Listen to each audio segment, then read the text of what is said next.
also saw him as the direct result, and let me explain that. The migration was a revolution. It was like the French Revolution. It was a break in time.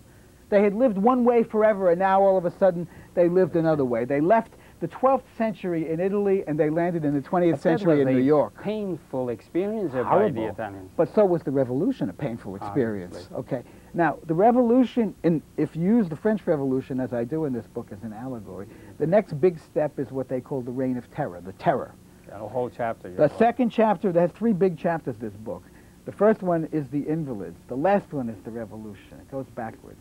The Revolution, then the Terror in real time.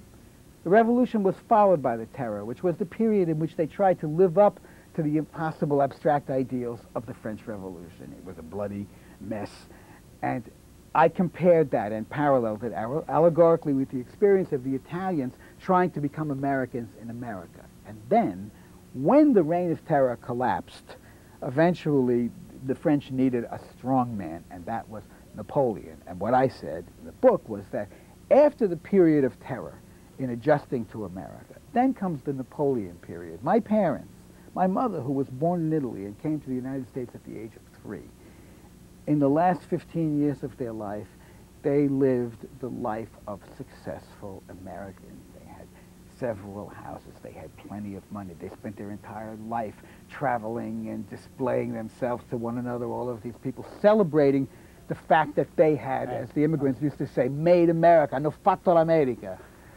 Let me, now that we injected the idea of your mother again, yes, you associate the Italian immigration to USA with the idea of your mother. Absolutely. Very seldom you mention your father. Immigration, right. I would expect or suspect, or I would probably talk about my father immigrating, but you say through your mother. Well, the first sentence of the book is, this is a woman's book written by a man. My mother had died. It was the most painful thing that had happened to me since I was a child. I wrote a book about her. My father, thank God, is still alive. I have actually written another book that is about my father, but I haven't published it yet. I don't know if it's even the right book. But, you know, when somebody dies that's been so important to you, if you want to remember it, you really have to write it down before you forget everything. In fact, this book says that you wrote, and we would like to see this as a memory of your mother or having her immortality through the book. I guess that's the most Italian-American part of it to me, anyway. The part of being Italian-American that I most instinctively can relate to is the son and mother sort of collaboration that goes on. It's very common, it's very rich, it's very powerful, and it has very little been talked about or understood in a way that gives it its proper respect, like so many things about this population of people who have been treated, you know, in the other show when we were talking about steerage, you said that you had come in steerage as if you were cargo. And it seems to me that we've often been treated as if we were cargo, as if the intensity of our relationships didn't deserve a kind of an interior articulation. It could just be stamped by somebody at Ellis Island or in the nut house, and that would be the end of it. But what I was talking about in this book is that kind of intense relationship that is also sometimes productive of a tremendous amount of pain. Could you tell us a little about your grandfather? Because I think there are some passages in there, very colorful, very Italian-American sort of experience, which I think it was... which grandfather do you want? The winemaking grandfather or the radio grandfather? The winemaking. Okay, because there were two of them. This is the one in Astoria. And Astoria is the paradise. That's right. It was, you know, Astoria was the place where they were always acting out the opera of what it is to be an Italian. And, you know, it was really great in that sort of way. I mean, it was an astonishing show. Let me see if I can find it. Okay, here it is.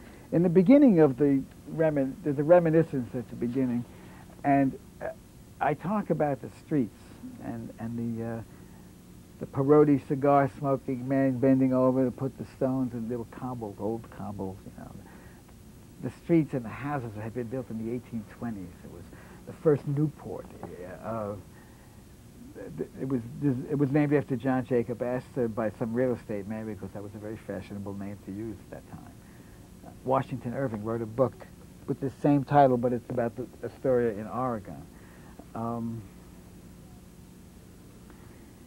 So I describe this because this very ritzy kind of summer resort is now directly across the river from Gracie Mansion, and it had become an immigrant neighborhood. And these big fancy houses were now being lived in by immigrants. And I described some of that, and the trees, the crooked sidewalks, the old slates, because a lot of that's actually still there. I say, if I begin this way, with the streets and the trees and the houses, it's because some of these, at least, are still left. Still sustain from some angle in some gray October moment the illusion and give off the perfume they gave. There are no horses anymore. There are no ice wagons. There are no trucks full of crates of grapes rattling up the drive to my grandfather's cellar entrance.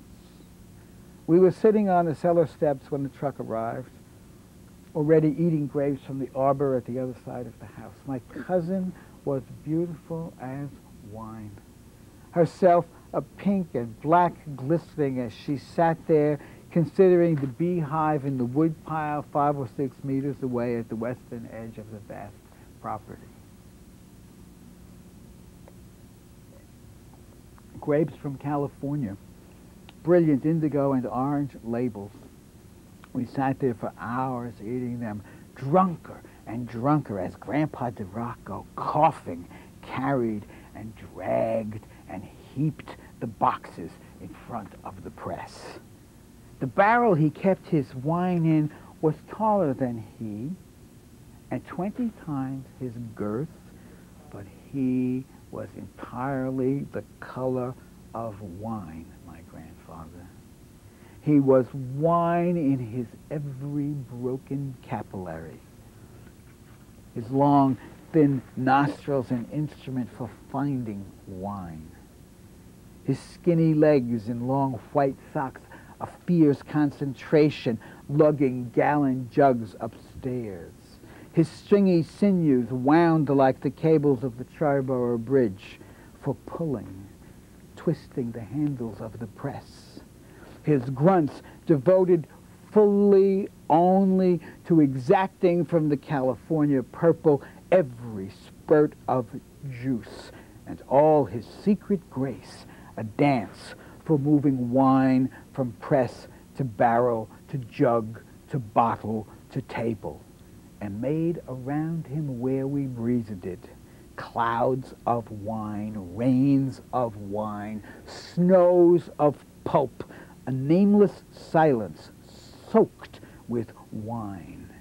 Laughter of birds, secret wisdoms known on other days to caterpillars, butterflies, chestnut trees, revealed this once a year when the cellar opened to us, swallowing grapes the size of plums, the mystery of what he was the rest of the time, silent, laughing, angry, skinny, smoking, gentle, silent, red, entirely red. Once he killed a man, I heard. Very good.